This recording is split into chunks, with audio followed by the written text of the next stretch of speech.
تعملي ايه؟ بشتغل. تشتغلي ايه؟ سوشيال ميديا سبيشالست. بتردي على الكومنتات يعني.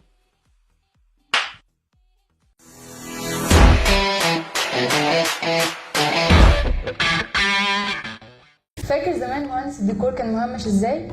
بحكم ان الناس ما كانتش معترفه بوظيفته، وبعدين فضل يعاني في البلد دي لحد من فتره قريبه لما عرفنا ان قد ايه وظيفته مهمه ومبدعه. نفس الكرة بتتعامل مع الغلابه اللي زينا واللي قدرهم حطهم في الشغلانه دي، وتعب بعصر دماغه وسهر الليالي عشان ينجح حمله اعلانيه ممكن قيمتها توصل لملايين، عشان في الاخر يجي واحد ويقول لك ولا تعرفوا تقولوا حاجه، برضه بتردوا على الكومنتات. بس برضه ملناش ان احنا نلوم على الناس دي، ما هو قله المعرفه ما هي الا في وسائل التوعيه، وبرضه العيب مش عليهم، العيب علينا احنا عشان مش عارفين نوعي الناس بطبيعه شغلنا. السوشيال ميديا هي اكبر واسرع وارخص وسيله انت ممكن تلجا لها عشان تنجح البراند بتاعك او تكبر شركتك مهما كان حجمها. طبعا اقصد بالنجاح ده ان الشركه بيدخل لها ربح مهول جدا من خلال السوشيال ميديا. هوت سويت نقل الاحصائيه قام بيها ويب سايت فاست كومباني، بتقول ان في 77% من ثروات 500 شركه على مستوى العالم جايه من انهم عاملين حسابات رسميه على تويتر، و70% من ثروات نفس ال 500 شركه جايه من انهم عاملين حسابات رسميه على الفيسبوك. طبعا ان ممكن نقول ان 500 شركه دي رقم قليل جدا بالنسبه للعالم، او هو انه ممكن يكون رقم قليل جدا بالنسبه لمصر، بس لو انا قلت لك ان في شركه واحده من ال 500 دي 70% من ارباحها جايه من خلال السوشيال ميديا، يعني اكتر من ثلثين ارباح الشركه، فالرقم كده اعتقد هيكون كبير جدا. بس لو انت عايز تسمع رقم يخضك، انا ممكن اقول لك ان في اكتر من 2 مليون بيزنس على مستوى العالم بيعتمدوا اعتماد اشبه بالكلي على اعلانات الفيسبوك.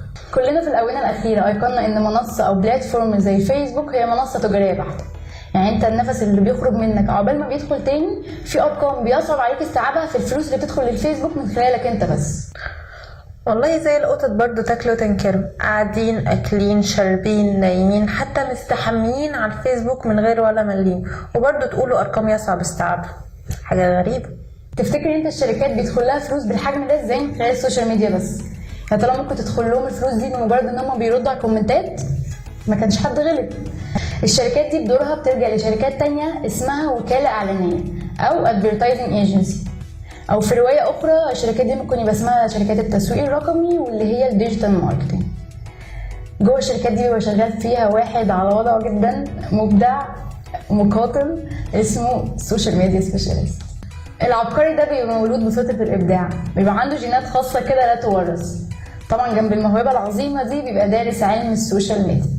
السوشيال ميديا علم وعلى اساسه هو بيدرس البيزنس بتاعك كويس جدا، وبيدرس احتياجات السوق، وبيدرس المنافسين بتوعك كويس جدا، وبعدين يحط استراتيجي، وبعد كده يمخمخ في الافكار كده قبل التنفيذ، وبعد كده يقول يلا، وانت بتبقى في اللحظه دي اونلاين، وبعدين يحلل ويفلتر ويقدم تقارير، وبعد كده يظبط اعلانات ويهندل عميل ويكتب سكريبتات ويتخيل شكل ديزاينات ويرجع يقول يلا، وانت بتبقى اونلاين تاني، وبعد كده يرد على الكومنتات وعلى المسجات ويكتب اعلانات وياكل سندوتشات ويسرق الاعلانات ويوقف الاعلانات ويقلل بادجات ويزود تفاعلات ويحسب المصروفات، بعدين يرجع يقول يلا. الناس دي مبيبقاش عندها وقت للراحه فعلا.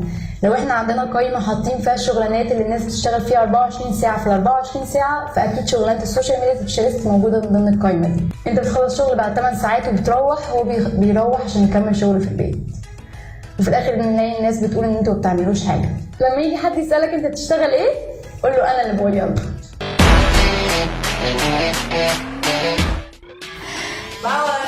باور بدل اكشن، دي بدل اكشن باور ولا تعرفوا تعملوا حاجه. ان هم اكشن كونسيومر سوشيال ميديا سبيشالست ده كله. بعدين يرجع يقول يلا يلا كاميرا حاسس ان هي الناس دي مش عندها وقت للشغل